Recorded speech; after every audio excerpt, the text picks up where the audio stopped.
புத்தகம் 2 உலகப் பயணிகளின் புத்தகம்.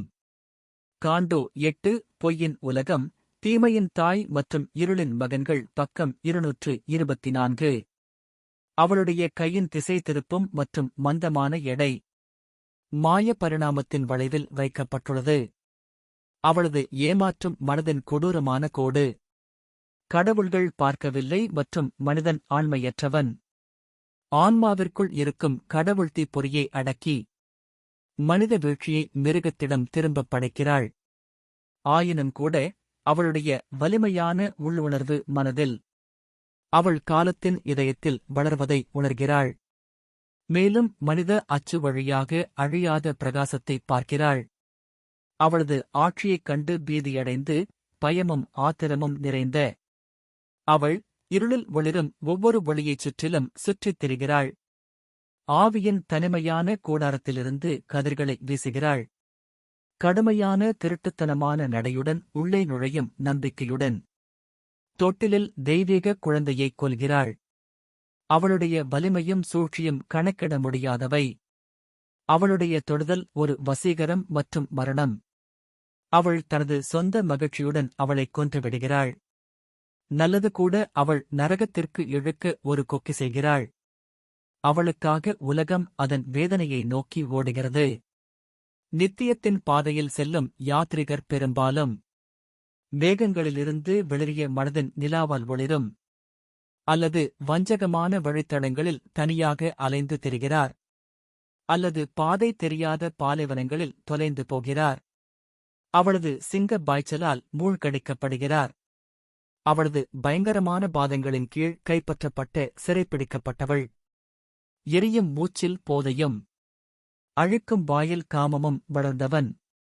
ஒருமுறை புனித நெருப்பின் துணையாக இருந்தவன் கடவுளுக்கும் ஒளிக்கும் அழிந்தான். ஒரு எதிரி இதயத்தையும் மூளையையும் ஆளுகிறான். தாய்ப்படைக்கு விரோதமான இயல்பு. வாழ்க்கையின் சுயமானது அதன் கருவிகளை டைட்டன் மற்றும் பேய் ஏஜென்சிகளுக்கு அளிக்கிறது. அது பூமியின் இயற்கையை உயர்த்தி சிதைக்கிறது.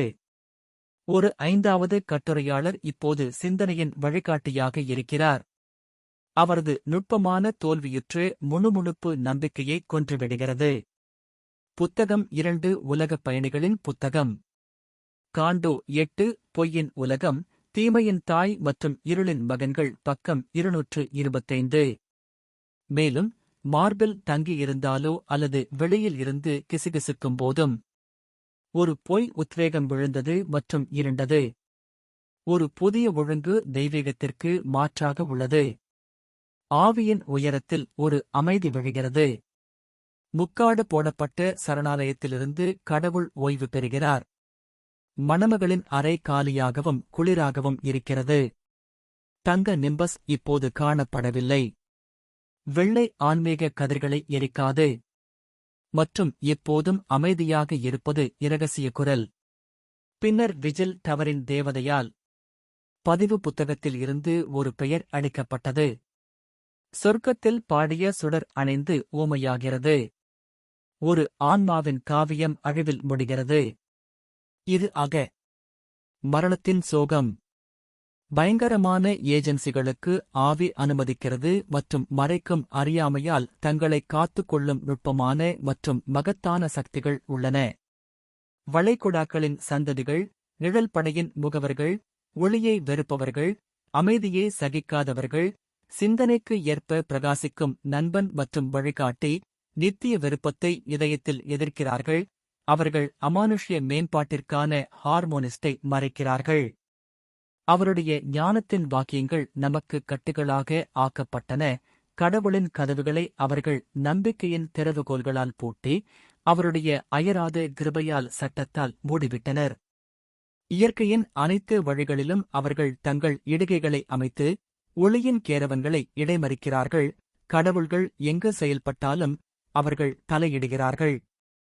உலகின் மங்கலான இதயத்தின் மீது ஒரு நுகம் போடப்பட்டுள்ளது. அமானுஷ்ய பேரின்பத்திலிருந்து அதன் துடிப்புகள் மறைக்கப்பட்டுள்ளன. மேலும் புத்திசாலித்தனமான மனதின் மூடிய சுற்றளவுகள் வான நெருப்பின் சிறந்த நுழைவுகளை தடுக்கின்றன.